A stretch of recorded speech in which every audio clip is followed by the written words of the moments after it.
And we are starting now. Thank you, everyone that was able to overcome the technical difficulties and found where the actual stream is.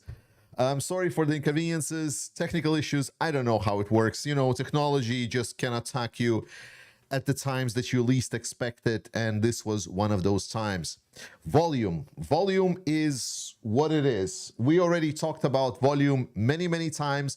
I'm not gonna play that game once again. I'm gonna try to do something with the volume, but I cannot promise that I can do enough.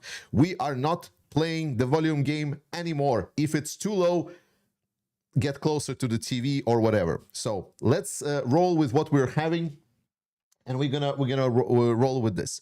All right. So, guys, welcome to this live stream. We haven't done one in a while now, so we will just talk about things. We're going to talk about the ultimatum for Putin. But as always, while everyone is still joining, while everyone is being welcomed, please, first and foremost, write where you're watching me from. Tell me how's your time been. And most importantly, can you please join me in giving a hand to the moderating team. While I'm the face of this channel, obviously, and this channel is for Ukraine matters, there is a whole bunch of people that can really be appreciated for what they do, because dedicating a lot of time and effort from by volunteering, so to say, and doing a lot of stuff despite their lives moving on. So huge thanks to the moderating team from myself. Without you guys, this channel would not exist in a way it exists now. So join me and let's say thanks to the people that stay behind the scenes. All right. Let's talk about stuff. Let's talk specifically about the situation with Putin. We are now finding ourselves in a particularly interesting scenario.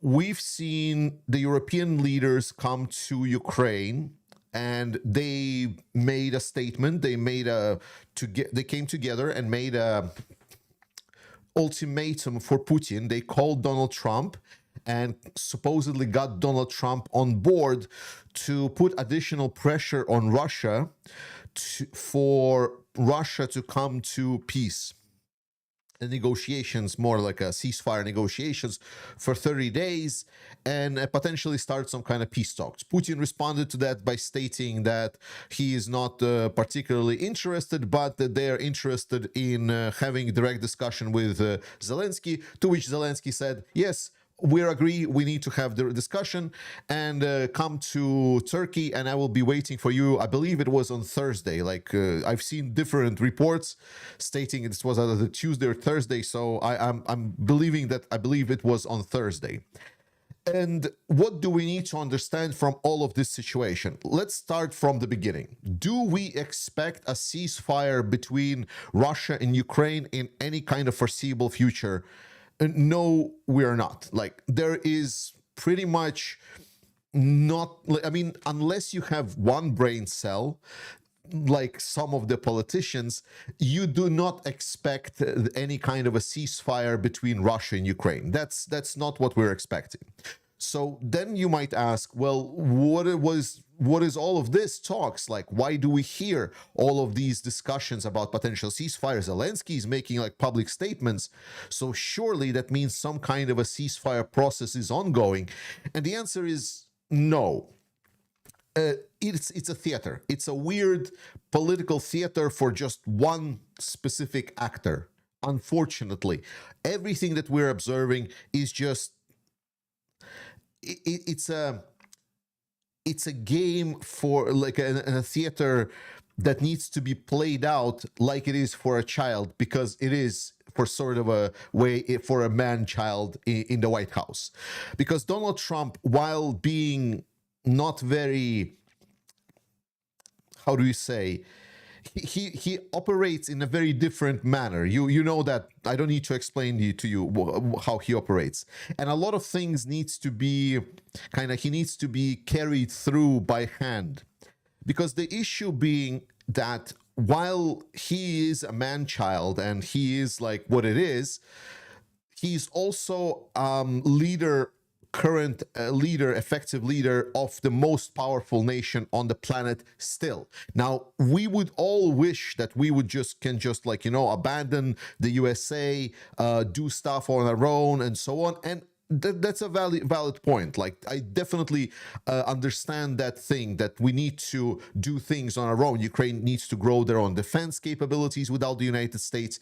Ukraine needs to become stronger and realize how to work just with the people that are willing to help it. The Europeans need to do more to do on their own. But that takes time. We are here and now. And this is where the diplomacy comes in. And diplomacy with Trump is very weird. So, because he operates in in this weird scenario where I truly believe that he would want to essentially get this war done and over. Like, what specifically, if I can quote what oh my God, I forgot, the younger, the MI6 director, ex-MI6 director said. He said that Donald Trump is looking for just the optics, the presentation, the visual flair for it. He wants to present that as soon as there is like some kind of ceasefire, that's it. That's the only kind of a peace that he's interested with. And while this is the goal that he would like to go towards, he would like to just get Putin to sign off on some kind of ceasefire, and then he's going to say, well, that's it, I solved Ukraine, Russia, and congratulates themselves on the victory. Putin is not doing it because Putin obviously just wants to continue the war. Because for Putin, in Putin's perspective, Donald Trump is handing him everything that Putin wants on a silver platter. The issue is that those two things, while very, very close, do not fully align. And because that not full alignment is there, and because of the fact that there are still people in the Republican Party, I know for a lot of people that, I know a lot of people that support Republican Party have unsubscribed from me, and you're in a minority, but there are still plenty of people in the Republican Party that supports Ukraine. I know it's hard to believe, but that's the truth. And a lot of these Republicans are also politicians. While they're fully sold off on MAGA on a lot of things, they would still kind of wish for any kind of movement to go to support Ukraine. That's why there is a little bit of pressure on Trump. And so this theater with negotiations is basically put in a perspective that we all know that Putin is playing Trump, right? Everyone understands this, literally everyone. He makes it impossibly hard for Trump to just kind of give up. Like, he tried already, go through the waters, try to poke the waters and see if they can just completely dump the situation. But the kind of reaction was not very positive to Trump. They were starting to call him weak, that it was not a response, not solving an issue. So he couldn't just abandon it, because this is a promise that he made on a campaign trail. And he still wants to appear as a strongman in his own little weird way.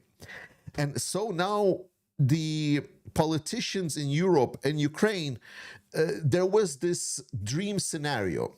The scenario was as follows, that when Donald Trump comes to power in the United States, despite the rhetoric and the actions that he did, that killed a lot of Ukrainians, that he doesn't really want to participate in this war, he wants to isolate, he wants to dismantle the world order, he wants to become an autocrat himself. It is all true, but there is this dream scenario that because of his ego, when he's gonna try to kind of get this war over with Putin, because Putin's goals are complete subjugation of Ukraine, and that is absolutely unacceptable for Ukraine, then at some point it will be seen as Trump just not being able to come to any conclusion in this war, is an aggressive war criminal that wants more blood and wants to conquer Ukraine, and preferably maybe also parts of other parts of Eastern and Central Europe. That is the dream scenario for Putin. So for Trump, the dream scenario that everyone was hoping for, that as soon as Trump clashes with Putin, then he will have no other option to just put more pressure on Russia and send more help to Ukraine. Now, he doesn't want to do that. He really, really, really doesn't want to do that. Like, he really likes Putin. He really wants to be friends with Putin. Russia has gotten all of the concessions that they've wanted from Trump's administration. The problem is that the only thing that it did, it emboldened Putin. Like, it gave Putin more fuel to continue doing what he's doing. So by Trump, like, actually trying to give some, like giving Putin an arm and a leg, like, he's actually saying, thank you for an arm and a leg, I will take the whole thing, please, now. So it created a weird paradoxical situation. And now the European politicians and Ukrainians are trying to play around this man-child by playing pretend and dress up and like making this weird political theater about how US is great and how they are the leader of the independent and the free world. And they are trying to kind of nudge Trump as like, hey, you know, Putin is bad guy. Like, Putin is such a bad guy. You're looking at bad light. We're here, like, we're doing an ultimatum and we're putting your name on the ultimatum. And Trump doesn't really want to this, but because the European politicians and Ukraine are kind of, you know, creating this situation in which like Trump's names just gets entangled in, it creates like a weird social pressure on Trump, which would not work for a majority of politicians.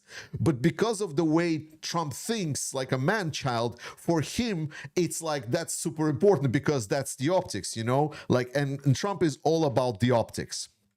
So all of this theater, all of this, like, we're going to impose ultimatum for Russia, we're going to do the more sanctions. It's not that, for example, that the Europeans couldn't put more sanctions on Russia. They could, and they should have. And I would want that more sanctions to be put like a long time beforehand. What they're doing, what they're trying to do, is they're trying to entangle the Trump's administration into all of this, which is incredibly stupid, and I'm not sure it's gonna work. But you know, like, props to them for trying.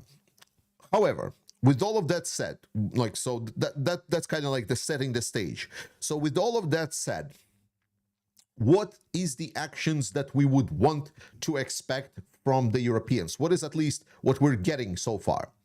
What we're getting so far is we're getting a strong coalition around Ukraine. The Europeans are fully solidifying against Ukraine, around Ukraine against Putin. And that is great. Like, the fact that they're all coming to Kyiv, that they are putting some kind of ultimatums to Putin, like the fact that we're finally putting ultimatums to Putin, that we're going to increase our pressure if Putin will continue to go on, very, very good. I think it's very nice. I am rolling my eyes that they need to, like, kind of present that it's also like Trump needs to participate in this, but that's the part of the diplomacy that we just need to kind of accept. That's the reality we're living in, unfortunately. It's a stupid reality, but that's what it is. And we are now witnessing the Europeans potentially, hopefully, realizing the challenge that they're in, and they will support Ukraine more with actual weapons, with specifically the investments into Ukraine. So the most important thing, and that thing is happening, is that new sanction package will be rolled out one way or another. Like, that is the first thing that needs to be done. Secondly, we need to see more. Support for Ukraine. Now, Germany they're going to deliver their help to Ukraine with a lot more secrecy, which is great. Like, that is what I would want the most. But we should definitely see that at least investment into Ukrainian military and Ukrainian production should increase. We've seen the increase in the investments already happening, and I would love to see even more of that. So all in all, for us to kind of summarize the situation that we're finding ourselves in, there is not going to be a ceasefire. Putin is not going to come to Turkey to talk with Zelenskyy. That is not going to happen. That is not what's going to happen. Right now, the theater that is being played between leaders of Europe, Zelenskyy and Putin, that has only one thing to do, is it's a hot potato that they're trying to present to Trump, and they're trying to entangle the United States and potentially force Trump's allies' hands to putting on more pressure on Russia, which I don't believe that he will put, but I would hope to be wrong about this, and allow more help for Ukraine. We already saw first positive movement in that some first packages of purchases could be approved for Ukraine from the Americans. And I believe that that would be probably the best scenario. What would be my dream? My dream would be that US allows Ukraine to do what Ukraine needs to do, and they say, like, we're getting out of this, like, we're not participating in this Russia-Ukraine war altogether, because so far Trump's administration has not been helpful whatsoever. What I want them to do is just open up, like, keep the current sanctions that are there, like, fine, don't impose new ones, but just leave it be, leave the situation as it is, and then allow Ukraine just to purchase American weapons. I think that would be the best situation of them all that we can hope for, and that's I think would be the situation which Ukraine would have the biggest benefits, because Europeans can do a lot unless they start getting impeded, because Trump, by putting a lot of pressure, like by throwing out these statements to pressure Zelenskyy to meet with Putin, is not helping. That's just a distraction. I hope that clarifies the things a little bit, because some people were really like in my last video telling me, it was like, Georgie, are you really expecting a ceasefire? Why are you so weird? It's like, no, there is not going to be any ceasefire. Don't expect it. Oh, I actually should start the Q&A. Oh, sorry, I forgot to ask your questions here. I will start the Q&A so you can put your questions in. I forgot that I needed to start that thing. Wait, did it start?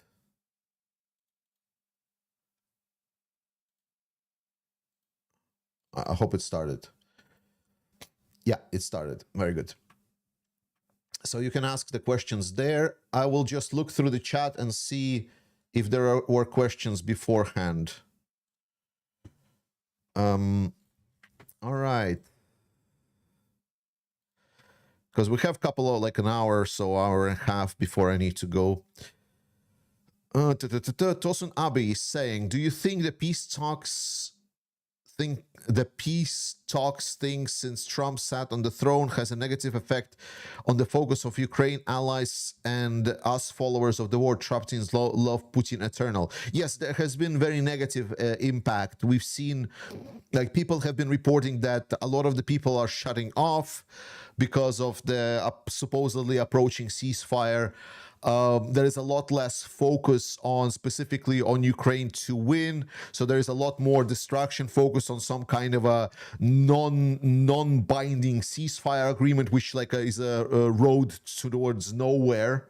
Like, it doesn't resolve anything. The ceasefire for 30 days, conditional, unconditional, doesn't matter. It does not resolve anything. So what are we talking about? Ukraine still needs security guarantees. Europeans are still super weak to provide those security guarantees on their own. They're still binding their knee to the Americans. It's a shit show. So the whole situation is a clown show, unfortunately.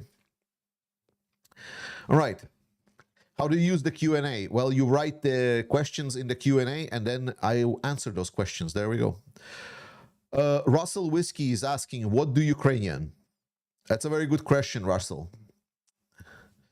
Wako, do you think Trump will side with Zelenskyy after Putin clearly won't show up in Turkey and won't accept the ceasefire? No, I think there's going to be additional excuses. The thing that he has been saying so far, that it's obvious that Putin is not going to be accepting. I think that we might, what I might see, like, more weapons hopefully being sold to Ukrainians. I don't expect anything from Trump's administration, unfortunately. I would love to be wrong. RB, don't work? Question mark. That's a good question. Myroku, do you think Putin has the yarbles to attend the Turkish peace talks? Oh, absolutely not. Putin is never going to leave Russia. No chance. And meet Zelenskyy? What? Are you crazy? There is a non-zero chance that Zelensky is gonna literally strangle Putin right there. So no, of course not. No, Putin will never do that. Like he's a dictator that would be in other situation pissing himself, and he's very very afraid for his life. Have you remembered the long ass tables he set with when Corona was there? Does that like it says that he's confident? There's actually more to that. There's like a whole quarantine procedure that had to be done for people to meet with Putin. No, the man is super afraid for his life. He will never go there. And again, that's not his goal. His goal is not some kind of negotiations. His goal is to play pretend for Trump, so Trump has plausible deniability of stronger support for Ukraine. Lars Rones, who instead of himself could Putin send to Turkey? I mean, there is a number of no-name figures that doesn't matter for Russia. Dmitriev, he's like an economic. Lavrov can always go. He can send like his minister of fucking culture. If he wants to like really like play dumb, he can send like Medvedev, the cheap alcoholic. There's a number of like no-name people that he can just send that doesn't mean anything. Never mind me, I just injected a whole weed into my arteries. What the name? In some kind of bizarre world, Putler actually come to Turkey and not just some lackey. Assuming that would happen for real, what would it signify? He would not. Like, that's we're talking pretend world that never is going to happen. If it happens, I don't know. You can throw it into my face and say, Georgie, you've never been so wrong. It's not going to happen. Heinrich Barty, hey G, have you been working out? You look buffer than I remember. Are you busy getting stolen? Are you busy getting stolen, G? What? I'm getting buffer. I guess working out works. Yes, I've been working out. So like my belly mass hopefully moves towards like some more of a buff mass. The 100 kilos of happiness would turn into 100 kilos of Latvian man. Crushing Vanessa 3. Will the meeting Zelensky on Thursday be overshadowed in the media by the fighting in India and Pakistan? Didn't they sign like some kind of agreement? I mean, like the problem with India, Pakistan is that they fight pretty often, so it's not really news. So something really significant needs to happen for it to be considered serious. We just had the same escalation just happened recently, but then they very quickly came back down. So, you know, 50-50. Can it happen? Yes. Will it happen? Maybe. It's unclear, like depending on like the news cycle. It's like news cycle definitely would want to kind of jump Ukraine, but Ukraine is a very serious topic, and there is plenty of parties that keep Ukraine in the news. So I would not say that it will be overshadowed. I would say that it's going to be kind of like just a very quick news, and it will not achieve anything. Dacian Rider, will the EU hold together if Romania elects another Viktor Orban? Yes, because president in Romania does not really have major power, but they do, I believe, started also snap parliament elections because the ruling party candidate didn't secure. So Romania is definitely turning like in again one of those countries that favor autocracy, which is unfortunate, but that's Eastern Europe for you. We are having huge troubles in Europe, and like those troubles are not being addressed. Again, we are sleepwalking into disaster. I've talked about this plenty of time. I don't want to go into this topic once again. People already get tired from me repeating myself. Bonzo, do you know how much of the Ukrainian army has been reformed into the core system by this point? Yes. Let me remember like what was shared publicly, because that's important, because I inquired about this a lot, and I need to remember right now what was said publicly by and known by Russians, what not.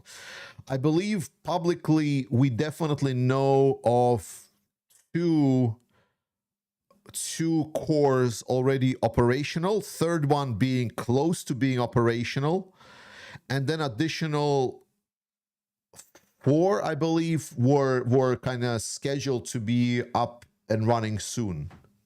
I believe that was the public knowledge.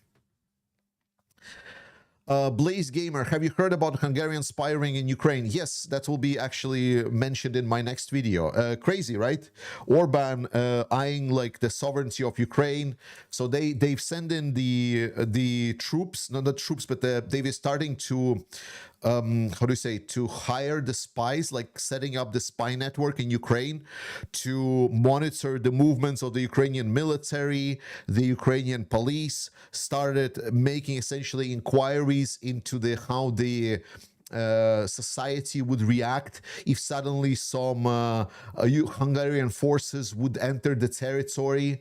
What is the location of the Ukrainian stockpiles of weapons and stuff like that. So like they've started setting up like a full-blown network of operations for potential annexation of that part of Ukraine. So potentially as a part of the deal with Russia. But they got their asses handed back to them because Ukrainian secret service are actually working. Will Ukraine continue to disrupt Moscow? Oh yeah, of course. Why not? Though I think it's not the main goal. I think the main goal should be striking the ammunition depots and more of an oil refinery. Cornelis Zandbergen, how's their placement of Starlink going by alternatives by internet or the European sats? There are some work into this, but so far nothing really changed. So again, from public knowledge, like you know that remember that I did an interview with James. And James was one of the guys that are working to replace Starlink. His project is not the only one. There's a lot of other projects in Ukraine as well. And I inquired about those as well, but I cannot talk about it, unfortunately. Sorry. It's unfortunate. Like I went to Ukraine. I got a lot of deep and inside knowledge, and like none of that really translated to the things that I can talk about because of my stupid operational security policy that I'm not disclosing things if they haven't been talked by Russia. I'm really sorry. It was dumb. Like I only after kind of coming back from Ukraine and processing all of that, I like oh, it's like when the most obvious things just hits you and you're like, fuck. Sorry for that, guys.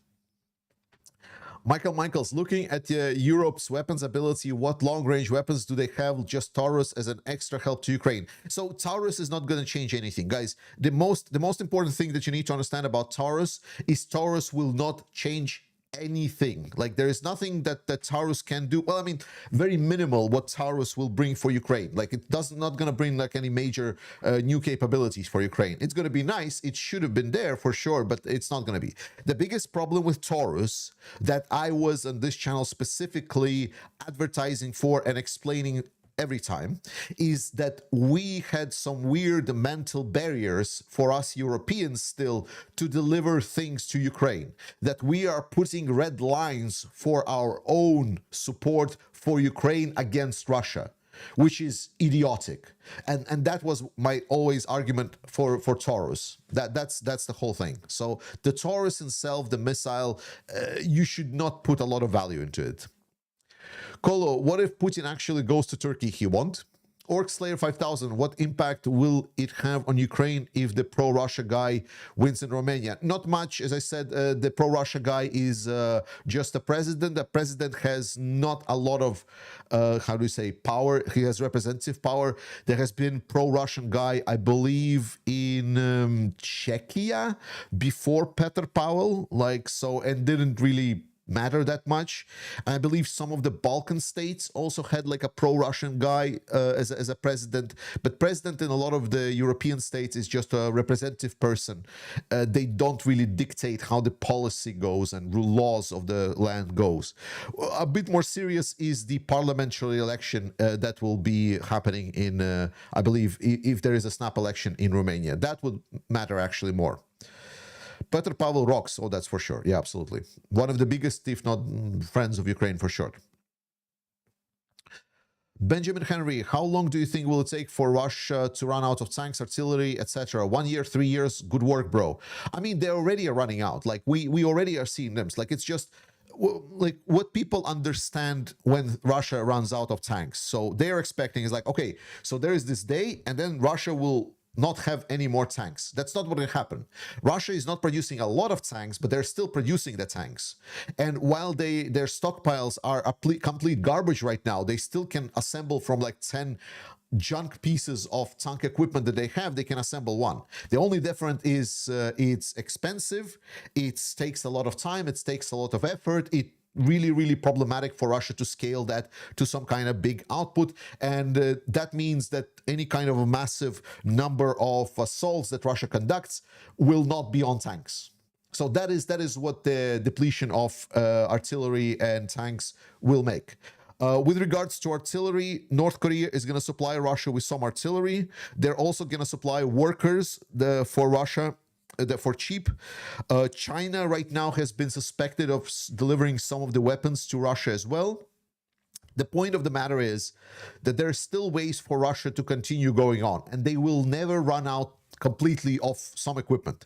But we will see what is happening right now, as that Russia has to switch their tactics to now the majority of attacks that Russia is conducting by, I don't know, scooters or motorcycles or unarmored ladas and different other things. So Russia factually already doesn't use the same tactics that they used before to use their armored vehicles to disrupt Ukrainians. And that is what running out really means. It means that Russian potential to conduct those massive armored assaults that could potentially bring massive benefits for Russia and allow them to make large operational breakthroughs and potentially break Ukrainian lines and break Ukrainian front line, that thing pretty much is gone. That capability, one can say, does not exist anymore. So in a sense, Russia already is out, in a sense. Now, we're going to see less and less and less and less and less of these tanks and armored vehicles and so on, and that's good. But I think the most important thing is not what kind of vehicles Russia is riding, but what capabilities they have. And right now, the armored vehicle capabilities are extremely depleted for Russia. It just gave up. Like right now, it's gone. So Russia factually already is out. Will Putin turn up in Istanbul? No. What is Erdogan's point of view? We talked about this recently. Did I have a picture of this saved? I hope I have it saved. Let's see if yeah, I actually have it. There we go. I actually have the picture. Let's see. Yeah, there we go. That's the position of Erdogan. So, yada, yada, yada. It's good that there's going to be questions with regards to Russia and Ukraine talking. Istanbul is ready to provide their platform for negotiations, and we would like to see a comprehensive ceasefire that would create the necessary environment. So the position of Erdogan, at least publicly spoken one, is that they would like to see the ceasefire as well.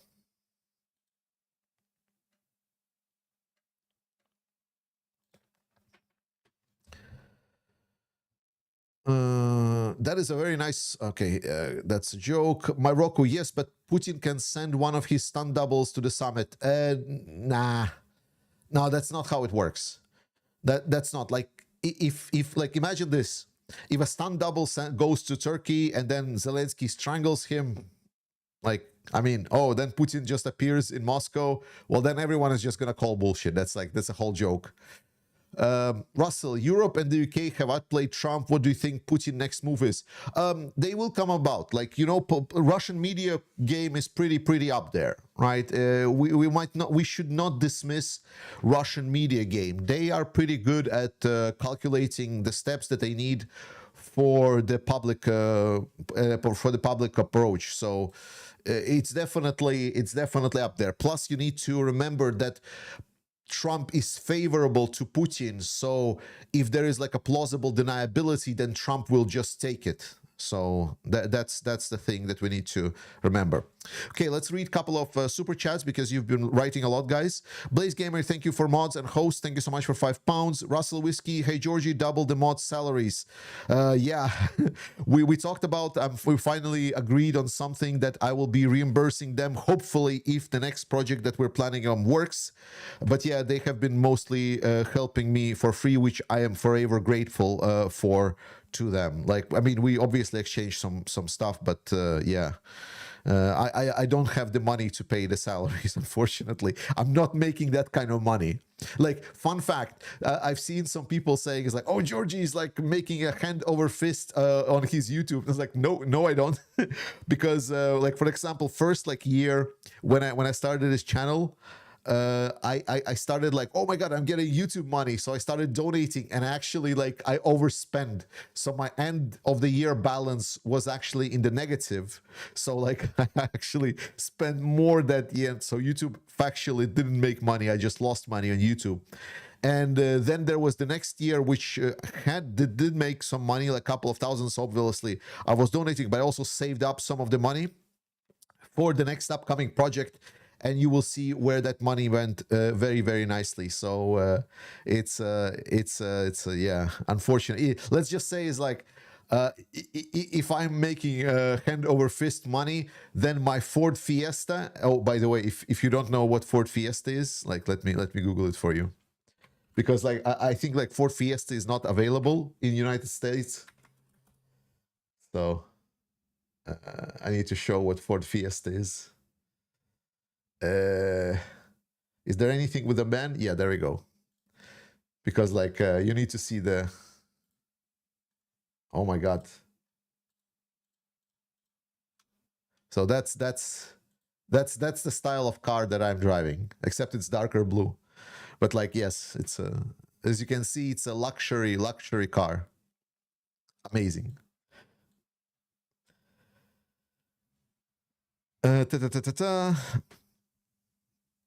CPU, thanks you for €5. Just because, thank you, appreciate it. Russell, thank you so much for 10 pounds. Slava Ukraine, Heroem Slava, my friend. Rabiazeli, thank you so much for 10 Australian bucks. This material derived stalemate as described by Zaluzhny is somewhat true for both sides. Do you see any progress for the Ukrainians to break it? Yes, and I will talk about it in a second. Let me just finish the readings. For the moderator fund, thank you so much, Russell, appreciate it. I will make sure that some of the funds are delivered to the moderators. CPU, my health is bad, support is good. I will support Ukraine until my last day. Thank you so much, CPU, for continuously support. Appreciate it. Benjamin Henry, thanks so much for £2. Ukraine should develop nuclear weapons in secret. Yes, thank you. And Ukraine definitely should develop the nuclear weapons. That's not even talking about this. With regards to the progress of the battlefield, and what's the situation on the battlefield? So the biggest problem with the battlefield is what I described in some of my videos a little bit of a while ago. So the issue of the matter is that drones, in the way that they have developed right now in the war in Ukraine, is they have extreme defensive capability. So that you cannot use any kind of old known tactics to fight against the drone defenses. It just doesn't work. So if you try to do it, then you just get demolished. And we just recently saw a very unsuccessful Ukrainian attack around Toretsk, where for some reason commander of that direction decided to send 20 armored vehicles towards the Russian position. Like, when I saw that video, I thought it was another Russian dumb storming operation, but it wasn't. It was just Ukrainians for some reason doing exactly the same thing, and it ended up exactly the same way. Like, they got absolutely demolished. So the old way does not work. So now we see the advantage is in the shield. The obvious thing is that it also creates a specific problem to solve. And problems can get solved and usually are solved. We don't know how, we do not know when. But at some point, the problem of drones being the strong defensive capability will be solved. Like, at first it was expected it's going to be electronic warfare, but then the fiber optic drones that are flying by the optical wire that are not really susceptible to electronic warfare. Those things are now operational.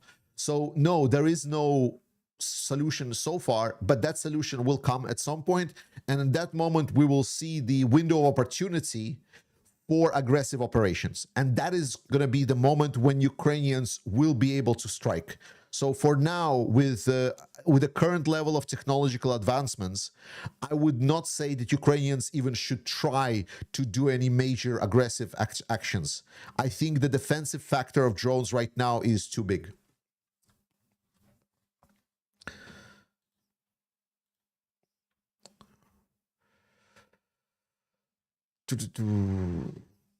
Yeah, either it's going to be automated turrets or automated firing. Like, you know, there might be a lot of things, but there is also, like, even with automated firing, it doesn't solve, for example, the issue of drone mines. Like a lot of the, for example, the drone operators, they would park their drones somewhere along the field, and then they would put the sensors on these drones, and when a car would drive by, a Ukrainian or a Russian, then it would activate, like, oh, this drone actually has something moving near him, and then the pilot would connect to that drone, activate it, and then suddenly you have a drone operational in the area, and then it can strike from behind or whatever. So it's there's a lot of issues with that.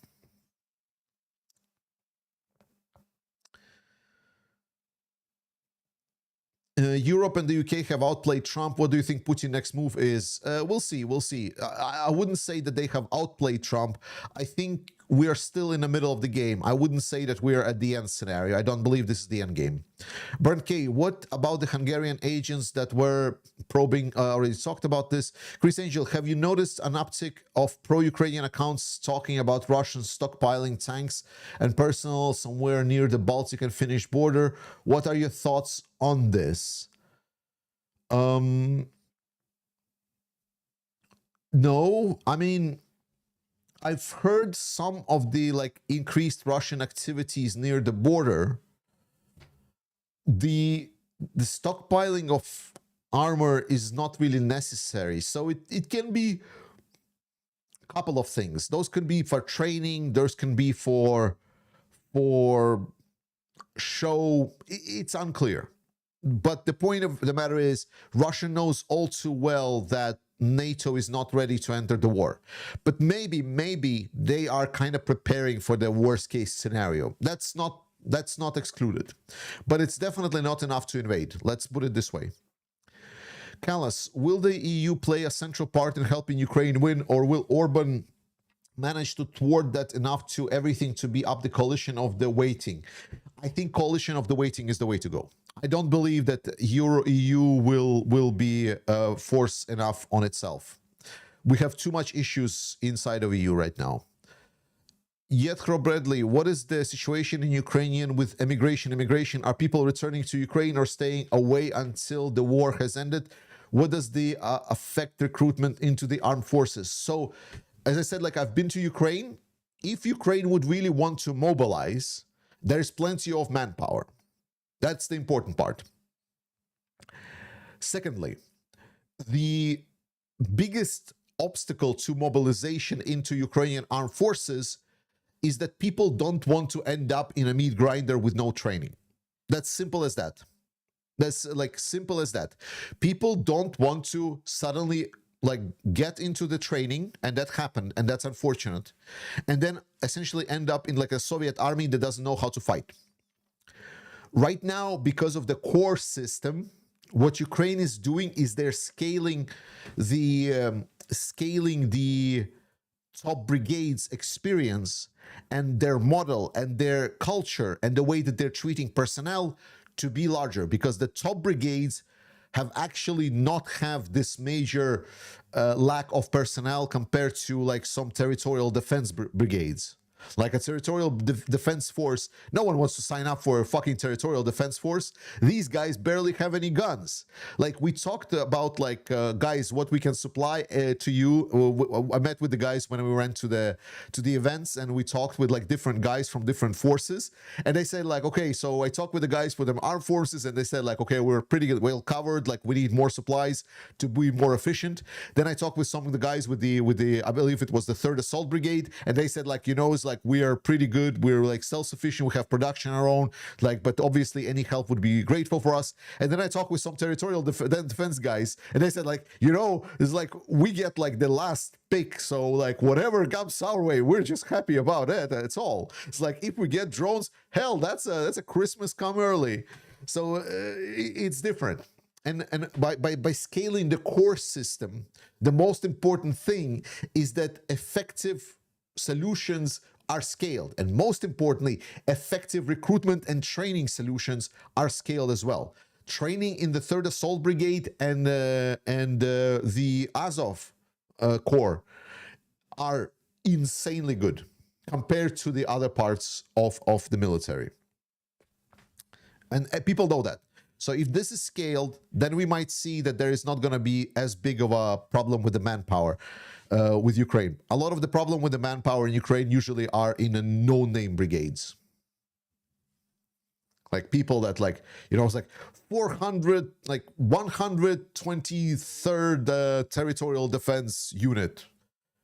And people like, yeah, I don't want to subscribe to that. Can I go somewhere else? Like...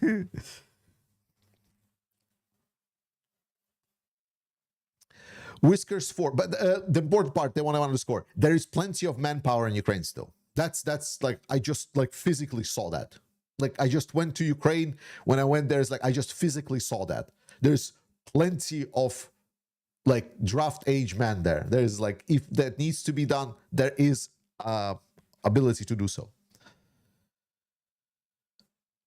I've heard Whiskers 4. I've heard people saying no ceasefire can happen because the front line would collapse. Would the troops just abandon the lines that quickly? I'm not sure what you heard about this. Like I've heard like this being discussed as to like if there is some kind of a ceasefire, then Russians would go back to Russia and then they would not come back to the front lines because they're treated inhumanely. I mean, there is probably some truth to that, but again, like a ceasefire, no one says that the people will be allowed to go away from their positions, or we will see some kind of a different big change. So no. I would not expect that there's going to be any kind of collapse of the front line. I think that's a little bit of a no. Andrew Raid, hello. What weapons would make a Ukraine win? That's a good question. Ukraine needs drones. As many drones as they can. Right now, Ukraine is undersupplied for drones. To put it in a numbers perspective, so if we would say Ukraine wants to destroy every single Russian, like, and build this complete line of drones that has been proposed. If we're talking specifically something like FPV drones, then Ukraine is roughly supplied by about 7-8% of drones of what they need. So if Ukraine will be able to supply tenfold the drones they're getting now, that would be defensive domination. At that moment, Russians would like, that's when it's like crushing. That's like, it's impossible for Russians to literally do anything. Nothing at all. And then for the offensive weapons, as we discussed, like the drones are defensive weapons, majority of it. And as an offensive weapons, we don't know what's the solution here, right? We don't know what kind of a situation Ukraine needs to end up with to overcome this defensive capability of drones. Isbliss, thank you, Georgies. Can you emphasize to those that think the war is not their problem, the scale of the Putler youth currently are being grown in the Orkland? I think this is understated by everyone. So yes. So inside of Putin's Russia, there is something that is called like Putler youth, Putin's young army. And these guys are numerous. Like, we're talking more men than the whole European armed forces. That's the numbers we're talking.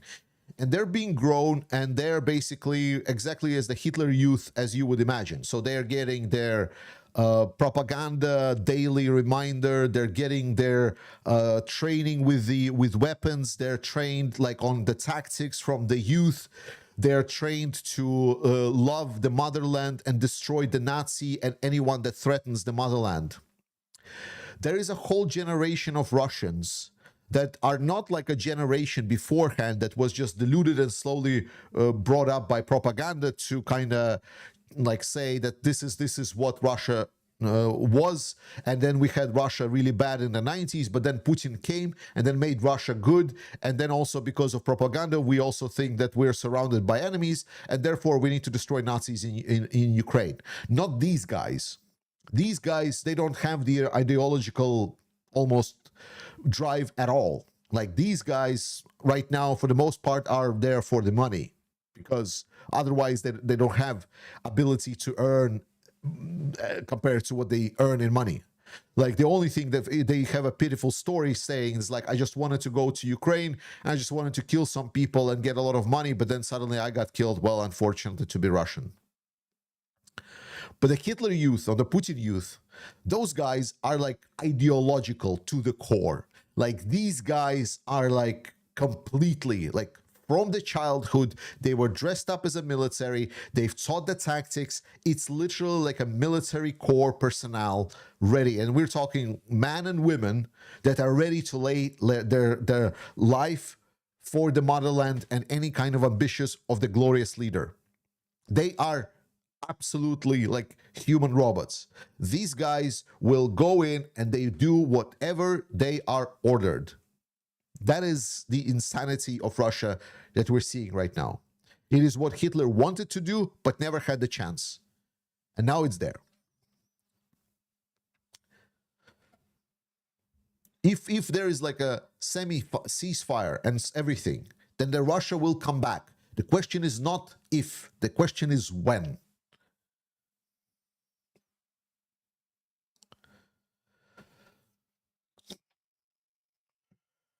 Okay, when do you see Putin being a financial and military bankrupt position where he has to start seriously considering a ceasefire peace deal? Late 2025, early 2026, maybe.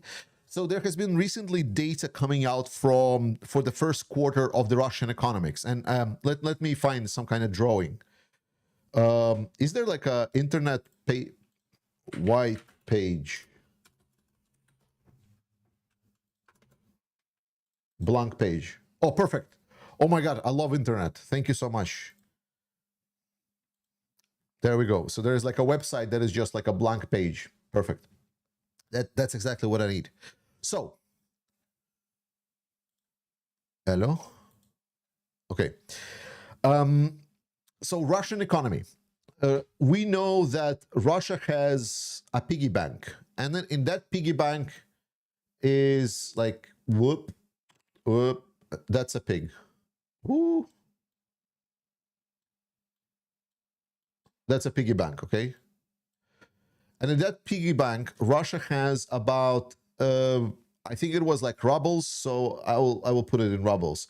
Somewhere around like 3.17 trillion rubles of liquid assets is the money that they have in their piggy bank to cover for the war. This is everything that is left. Now, then they have the budget for the 2025. So 2025 budget. So a budget, you have income and then you have expenses. So expenses is what you spend, income is what you expect to get. And so by the expectations at the start of 2022, it was expected that the income minus expenses of Russia will be about I believe 1.7 trillion rubles, that Russia will be in a minus. So they were expecting that this is going to be our number, and then we're going to have 3.17 in a piggy bank. So then the piggy bank just going to cover this one, and we're Gucci. The issue is obviously that the oil prices, that everything kind of just falls down, that things are not going well for Russia. So they had to review this thing, and they said, no, actually, it's not going to be 1.7, because it's going to be a little bit more, because the oil prices went down and everything.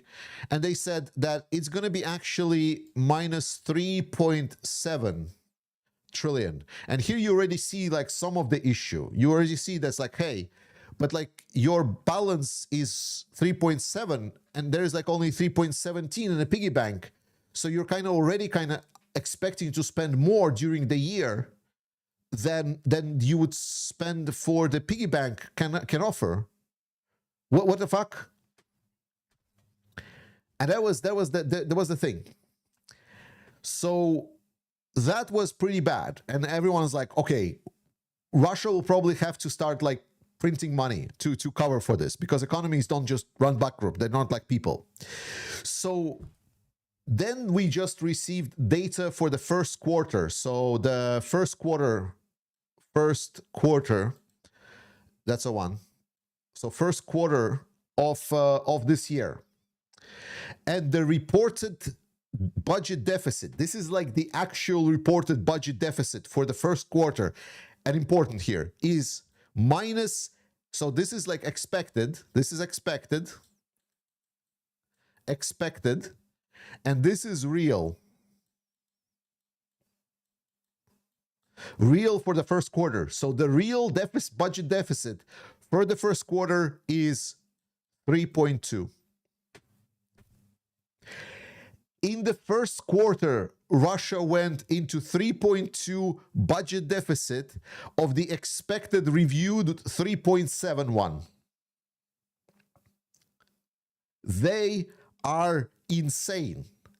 Like, to say that Russia is dipping into the non-existing, that is pretty bad. Yes, when your real budget deficit for the quarter of the year is almost 2 times the expected 1.7 that was initially proposed for the whole year, that is pretty bad, right? It's not good. It's not good. It's like, okay, I plan to have like I plan to spend like $100 this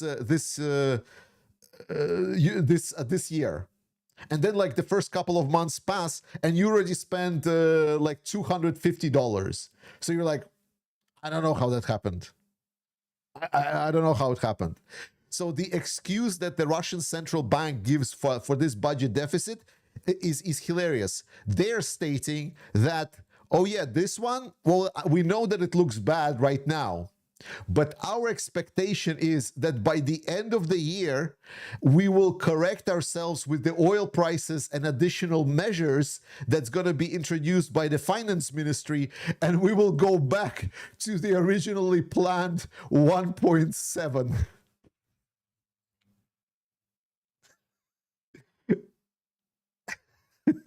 That's literally, it's like, trust me, bro, like it's gonna be fine. Like I promise you, it's gonna be fine. Like just give me more time. I'm definitely gonna win that next roll. So the excuse of the Russian central bank, that's like, oh no, it's just gonna even out and then it's gonna be just much better. Then it's like, yeah, sure, my dude. So their piggy bank is empty. Well, like, yes and no, because that's not how like economies work. Like they don't really have to pay right away money from the piggy bank. It's all about when the reconciliation period happens, right? Because like, they might spend less one year, they must spend less more year. It's like the country economics work a little bit more than just like, oh, well, we will have an empty piggy bank that we don't have the money. No, of course they have the money. It's just about how do they adjust for budget and everything else. And this is incredible. And you know what's the best part? They're stating, oh, well, but inflation is now supposedly I believe, what was it, like 11% in Russia? Insanely high inflation, by the way, 11%. They're saying it's like, oh, this is a low inflation. This is a low inflation for Russia. And the problem with that is that this is inflation at the current rate. But we're expecting, for example, around, I believe it's the 1st of July, all the Russian utilities in Russia are expected to rise in 1st of January 12%. So, I mean, not that utilities are important, but you know, utilities are pretty important. Like if there is a grocery store that is running and then suddenly all their utilities are now 12% more expensive. Not saying anything, but like there are additional pressures that's going to push inflation up. And yeah, so right now, like the data right now is insane for Russia. And like the worst thing is, like, this is not like me talking about it. This is goes like kind of directly from the Russians, the Russian professionals talking about this. It's like the amount of like how they're cooking numbers, and like they're calling, oh my god, like what was it? So because they don't want to say that their economy is in recession or is in stagnation, you know how they're calling it? They're stating is like our economy is in fragmented growth. That's the words they're using. The fragmented growth. The growth in their economy being the military sector. So the sectors that are financed by the government, essentially, to artificially grow, those sectors are growing. And then like the rest of the economy is like already like, I believe it's like average non-military economy is like minus 1.7% down in the first quarter. So they call it like, yeah, fragmented growth, because like there is like parts of the economy that's growing, quote unquote, and then there's parts of the economy that are not growing. So our economy is fragmentedly growing, even that of average it's like not really growing. It's like it's a complete mad show. Like they're bending over backwards to just like, and the negative growth, it's so on. It's insane. Like the way that they're putting so much dust into each other's eyes, like that. Because I always say Russia is a pretend state. In Russia, everything needs to be pretend. So they playing this play pretend about how good their economy is doing is crazy. So we'll see what's going to be ending up by the end of the year. Sorry for the winded discussion about this. Just like the facts about these numbers that just came out were just are insane, insanely hilarious. So yeah, we might see a lot of things. We can see the defaults on their bonds. We can see maybe other ways that Russia will try to preserve some of their money and so on. But yeah, it's a Potemkin nation, and they will try to do stuff about their economy to try to preserve the piggy bank, because they said like, and I shit you not, they said that this year we're not gonna go into the piggy bank. It's like, and everyone just looked at that statement and went like, where are you going to take the money? It's like, where's the money, Lebowski? It's like, what? So yeah, it's like, we're not having money. We're like running the first quarter deficit that is 2 times more than we were expecting for the whole year. But like, we definitely will not go into the piggy bank to pull some money from there. Oh, insane.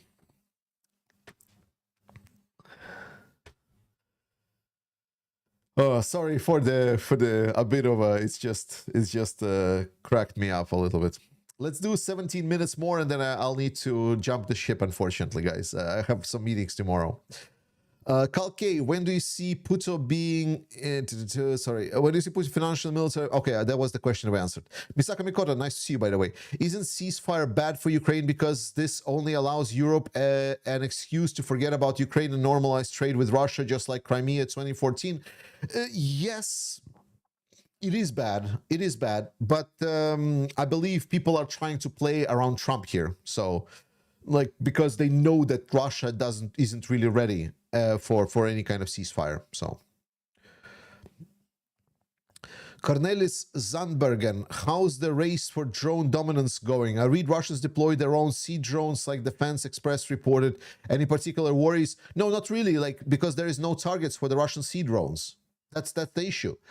Russia can hit whatever they want in Ukraine. They have the capabilities to do so. So the sea drones do not really, that's the benefit of, like, that's the glory of the Ukrainian sea drone program. There is nothing that is that Russia can hit that they cannot hit right already. Like, if they want to hit something, they have the ability to do so. The sea drones, like, because Ukraine doesn't have naval infrastructure too much. It's only like civilian naval fleet that they might hit, but again, then it's like a whole different thing. Valerie Kor, привет, Георгію. Ім'я правильне ім'я кажу. Ні, мене звати Георгійс. Путін каже, що Зеленський нелегітимний, міняйте президента, тоді він буде зустрічатися. конченые, замкнутые коло выходят, як думаешь? So Valerie Core is asking, Putin is saying that Zelensky is not legitimate, they need to change president, and then they will meet.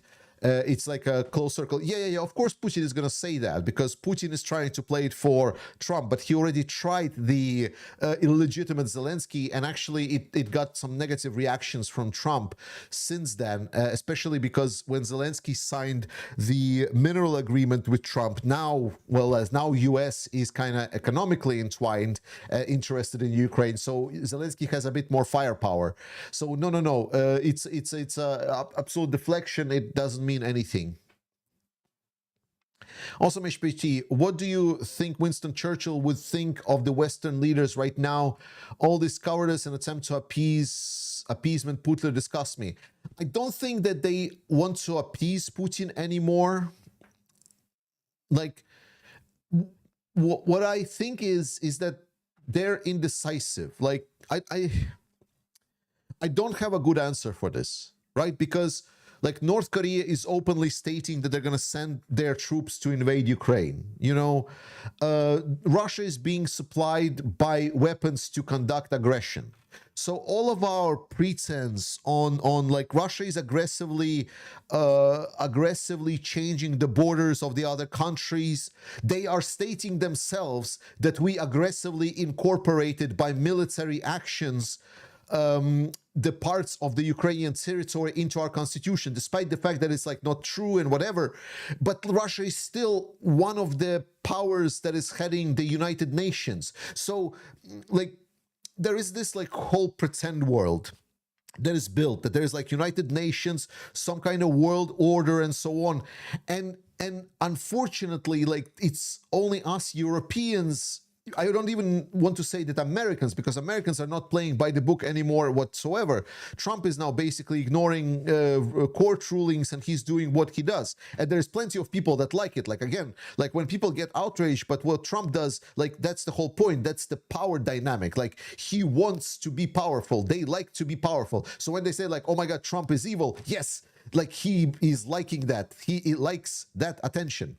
The point is not that. The point is that we in European nations, for some fucking reason, are still playing pretend, mostly on the internal market, to us own our own people, instead of clearly defining and stating that no, the time of peace is over and we are now in the times of war, and Russia is waging aggressive war against us and we need to fight back. We are creating all of these convoluted scenarios, like we cannot help Ukraine too much or this will provoke third world war, whereas Russia is just asking for North Koreans to just come and invade Ukraine with them.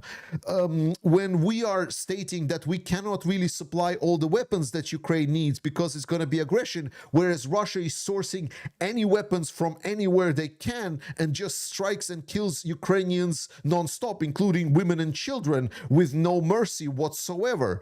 And then we're also stating that, you know, it's unclear whether we want to get Ukraine accepted in any kind of defense, if we can send troops to protect Ukrainians if there is some kind of peace deal, and we need approval from the United States. We are still playing this weird pretend game inside of our own minds, inside our own generation, like the world is just playing with us. Like, for example, Russia is conducting something that we, only us, call hybrid warfare. Like you think, well, hybrid warfare, I've heard this before. This is the word that describes the types of actions that are not, it's like, but Russia doesn't do that. For Russia, that doesn't distinguish hybrid, non-hybrid warfare. It's a bullshit definition that we invented to just like do nothing. Russia is sabotaging our economies. Just recently, there was like supposedly a fire in 2024 in Poland, and it was like they just set fire on the Polish supermarket, the Russian agents. They used chemical agents inside of Great Britain to kill people inside of UK. They used oil tankers to sabotage our critical infrastructure, and we're like, well, this is hybrid warfare. We cannot respond with like actual warfare and deploy troops to support Ukraine or deploy planes to protect Ukrainian civilians, because that's going to be escalation, because that's real warfare. Because what Russia is doing is like, okay, because they're not doing active warfare. It's bullshit. We are being lied to and we're being gaslit. And that is my problem. Like, my problem is not that what we're doing or not doing with Russia. That is like, we're supporting Ukraine, we're doing supposedly what we need. My problem is that internally we are gaslighting our own society in a false sense of security and carrying on like things are normal when they are not fucking normal. And that pisses me off to no extent. I don't want us to panic. I want us to do methodical actions that actually protect us, instead of pretend actions, and instead of expecting that a big daddy US is going to come and defend us. I want us to realize, I want our politicians to acknowledge that our defense systems is shit. I want them to start considering how do they train the societies to be resilient to Russians, not just in military sense, though that would be also helpful, but also informational sense, and explain what is this hybrid warfare, because I still haven't gotten an invitation into it that would explain to me from my government what is the war that Russia is waging on us. Have you?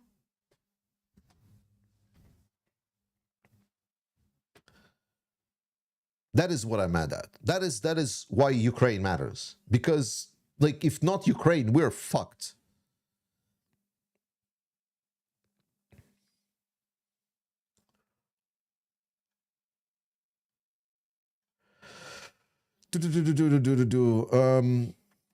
Never mind, I just injected a whole weed. Nice flag and play button.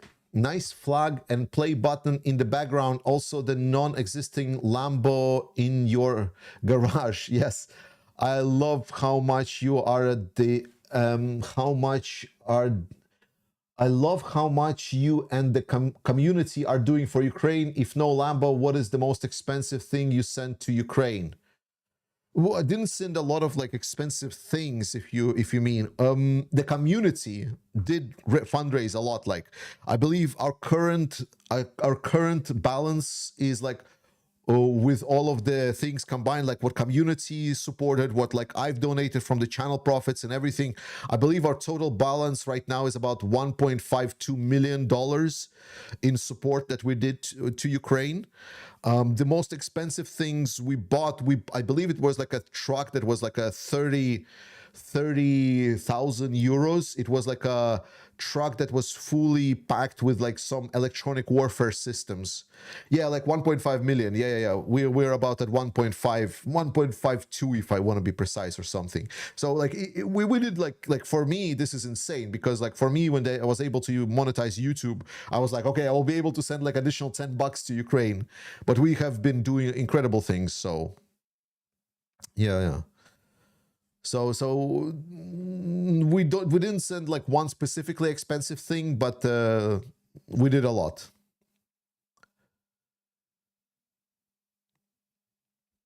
How's Georgia doing with protest? Like shit. I told you that there was the moment for Georgia to do something. They didn't go far further than the protest, and right now there's a full Belarusization of Georgia. Literally exactly the same that was happening in Belarus is happening in Georgia.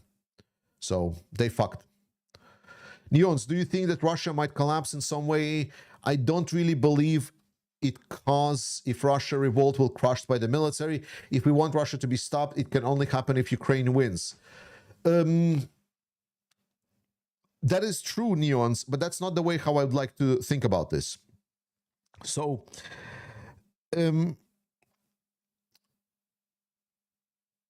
can Russia collapse? Yes. We need to remember that dictatorial regimes are extremely brittle. Like, they are very firm. Like, dictatorial regimes look like they are rock solid one day, and then they can suddenly just escalate and just self-destruct. Like, for example, with the Prigozhin's coup attempt. Like, Putin already fled the Moscow. Like Prigozhin just needed to roll into Moscow because there was no troops there. There were just some guys with Kalashnikovs, and he had little tanks, so they could just roll into Moscow and just destroy everything and take over and sit his ass into the throne. And there we go. Prigozhin would be the next president of Russia. But he didn't. He decided to suicide. So that didn't happen. And that happened like, in an instant. So the dictatorial regimes are extremely, extremely brittle like that. So when the dictatorial regime falls, it happens like in Syria. So it's just like, bam, just there and happens. Like something just happened. So the changes accumulate slowly, but then they explode very fast. But with regards to the Russian regime, and can Russians rise up to Putin and so on, and with regards to the Russia collapsing with a Ukrainian victory, I like to think about a different way. Because Putin is not only destructive for the Europeans, for Ukrainians, for the whole world. First and foremost, he's destructive for Russia itself. The population of Russia lives in misery, have lived in misery, and will continue living in misery with Putin. He created one of the most inhumane societies on the planet. And if anyone cares for Russian, if there is a Russian loving person that loves Russian culture, would like to see that we appreciate the beauty of the Moscow metro, that we would like to have Russia as this prosperous nation like any other, that the only opportunity for Russia and Russian people is for Putin to lose. It's not given. Sorry.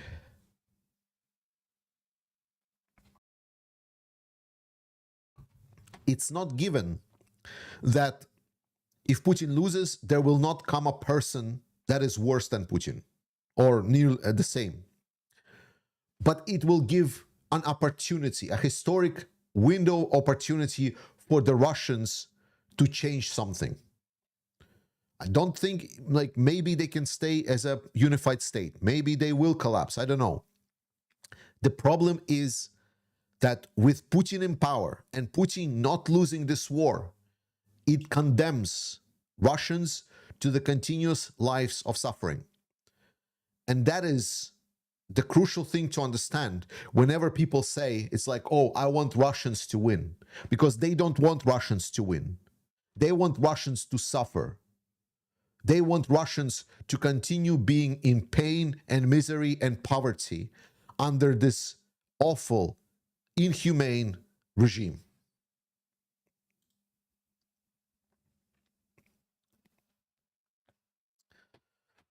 Yes. Colonel Knudsen, is Ukraine logistics and mobility capable of attacking and driving towards Crimea? Yes, but the same drone problem that I explained before. CPU, remember to like this stream. Yes, thank you so much for everyone. And if you can subscribe, that would be even better. Google is very, very beneficial towards any subscription happening during the stream. I barely hear the front lines these months. How is it if there is no way to still suppose rated want advantage of the orcs, but it can still be at least around, otherwise it could advance, right? Well, it's a more complex than that, why they can advance, but they're not having a good time. Ukrainians are not having an easy time as well, but Russians are not having a good time at the front lines as well. So far, they haven't captured anything of significance. What they're fighting for right now is just like villages, fields, tree lines. What do you believe the possibility of US Congress will put some pressure on the orange one when the Russia fails in Istanbul? I would say zero. Shoigu is out, doesn't matter. Alberto Perez, how did Georgie, do you believe there is any chance for Trump to start increase military aid to Ukraine when he finally accepts Putin's real peace plan? Thanks. No, there's not going to be any help from Trump. He will just sell stuff to Ukraine. Cornelis Zandberger, does the Crimean Bridge still has logistics value? Russia built a second railroad south of Vuhledar. Yes, it does, but again, it's right now out of scope of what Ukraine can achieve. Frederick Douglas, why not EU fine Facebook for pro-Russia propaganda? True, yeah, that's exactly what needs to be done. Jim Rolla, how do you explain Russia supplied by donkeys and golf carts is not retreating, in some cases still advancing? Ukraine embellishment on Russian supply. No, look, Russia and Ukraine are not peer armies. I want that to be very clear. Russia and Ukraine in the resources are not comparable. To put it in a perspective, we already talked about this, is that, for example, Russian allies, the Ukrainian allies were able to supply barely 1 million shells for the weapons to Ukraine just over a year after they promised a lot more. They were barely able to do so. Whereas North Korea just kind of supplied over 4 million shells to Russia because they could, plus the Russia production of the shells. The Europeans supplied, I believe, some couple hundred of tanks in total to Ukraine, whereas Russia has pulled from their stockpiles some 5,000 to 8,000 tanks by this point. Like, I don't remember from the head precise numbers, so leave me that. Plus, they made them. So the number of resources available to Ukraine are not even closely fucking comparable to what is available to Russia. If this would be a war on paper only, then Ukraine would be crushed about 7 times already by this point. But this is not on paper.